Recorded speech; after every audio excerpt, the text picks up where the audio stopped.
পদত্যাগ কার কাছে করবেন? পদত্যাগ করুন স্পিকারের কাছে।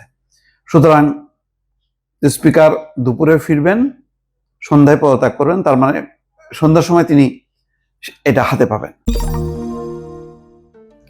রাষ্ট্রপতি শাহাবুদ্দিন যে পদত্যাগ করছেন সেটা আরো নিশ্চিত হওয়া গেল বা ইঙ্গিত পাওয়া গেল যে দুদিন আগেই স্পিকার হাফিজউদ্দিন আহমেদ তিনি ফিরে আসছেন। খবরে বলা হচ্ছে জাতীয় সংসদের স্পিকার হাফিজউদ্দিন আহমেদ নির্ধারিত সময়ের দুদিন আগেই শুক্রবার দুপুরে থাইল্যান্ড থেকে দেশে ফিরছেন।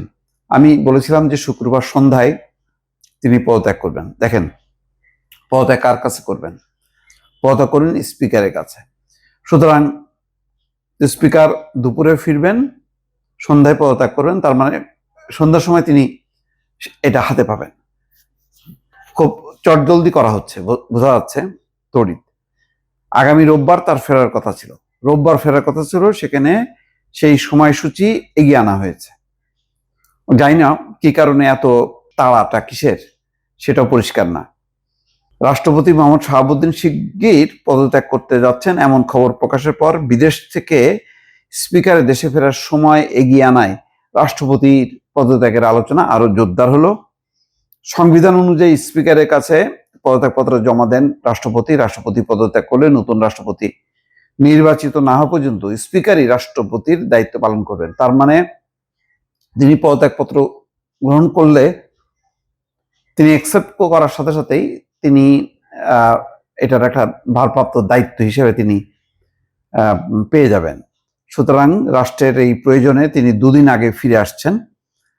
এখন তাহলে যেই ভিডিও একটা আপনাদেরকে জানিয়েছিলাম তখন একটু সন্দেহ হচ্ছিল যে বিষয়টা ঠিক সেভাবে হচ্ছে কিনা। এখন বোঝা যাচ্ছেন যে না, দুপুরে স্পিকার ফিরবেন, সন্ধ্যার সময়, তার মানে তিনি ফেরার পরপর তার পদত্যাগপত্র পৌঁছে যাবে স্পিকারের হাতে।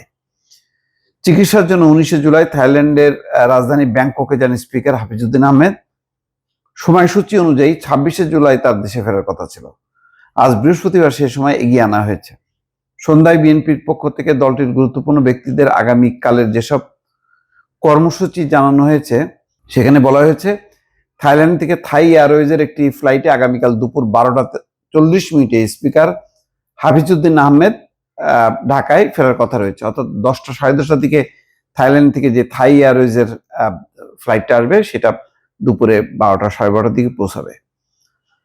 তো যাই হোক, এখানে বলা হচ্ছে, সংবিধানে বলা হচ্ছে যে রাষ্ট্রপতির পদ শূন্য হলে কিংবা অনুপস্থিত, অসুস্থতা, অন্য কোনো কারণে রাষ্ট্রপতির দায়িত্ব পালনে অসমর্থ হলে ক্ষেত্রমতে রাষ্ট্রপতি নির্বাচিত না হওয়া পর্যন্ত রাষ্ট্রপতি পুনরায় স্বীয় কার্যভার গ্রহণ না করা পর্যন্ত স্পিকার রাষ্ট্রপতির দায়িত্ব পালন করবেন আর কি।